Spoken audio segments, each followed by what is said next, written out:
Welcome to our channel, an ultimate guide to all of Disney's live-action movies and where to watch them, plus all the adaptations in the works. Disney has remade many beloved animated films, including 101 Dalmatians and Cinderella, and there are many more to come. From Cinderella to Dumbo, Disney has brought to life several beloved animations.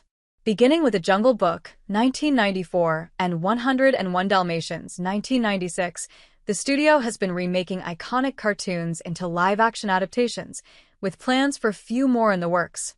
While some remakes have stayed true to the original, such as 2016's The Jungle Book and 2019's The Lion King, others have taken several liberties with the original story, including Maleficent starring Angelina Jolie, which gives more backstory on the Disney villain from Sleeping Beauty. Disney has many more movies on the horizon. The Lion King prequel starring Beyoncé and daughter Blue Ivy will hit theaters on December 20th. Rachel Zegler's Snow White will premiere in 2025, and Dwayne "The Rock" Johnson and Catherine Lagaya are currently filming the live-action remake of Moana. From the films that have already been released to the many projects still in the works, here's everything to know about all the Disney live-action movies. 01 of 28. 101 Dalmatians, 1996. 1990 SIXS 101 Dalmatians was one of Disney's first live-action adaptations. A remake of the 1961 animated film, the updated version starred Glenn Close as the infamous villain, Cruella de Vil, alongside Jeff Daniels as Roger Dearly and Jolie Richardson as Anita Campbell-Green Dearly. A sequel, 102 Dalmatians, was released in November 2000, with Close reprising her role as Cruella. 02 of 28. Alice in Wonderland, 2010.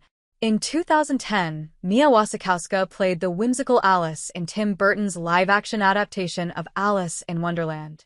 Inspired by both the 1951 Disney animated film and Lewis Carroll's books, the film takes a slightly different approach to the story as Alice returns to Wonderland as a teenager. Along with Wasikowska in the main role, the film featured a number of big stars, including Johnny Depp as the Mad Hatter, Helena Bonham Carter as the Red Queen, and Anne Hathaway as the White Queen. Though it wasn't Disney's first live-action adaptation, it did inspire the trend of Walt Disney Studios remaking many of their classic animated movies. Following the release of Alice in Wonderland, a sequel titled Alice Through the Looking Glass was released in May 2016. 2010's The Sorcerer's Apprentice is named after a segment in Disney's 1940 film Fantasia, in which Mickey Mouse plays the young apprentice of sorcerer Yen Sid, whom Nicolas Cage's character is based on. Though the film features one big reference to Fantasia, it takes many other liberties with the story and isn't defined as a direct remake. 04 of 28. Maleficent, 2014. Starring Angelina Jolie as the Disney villain from 1959's Sleeping Beauty, the film is a live-action retelling of the story with a twist. Maleficent isn't as evil as she appears. The film features many different characters from the original, including Elle Fanning as Aurora. The movie was a huge commercial success, eventually paving the way for a sequel, Maleficent, Mistress of Evil, which was released in 2019.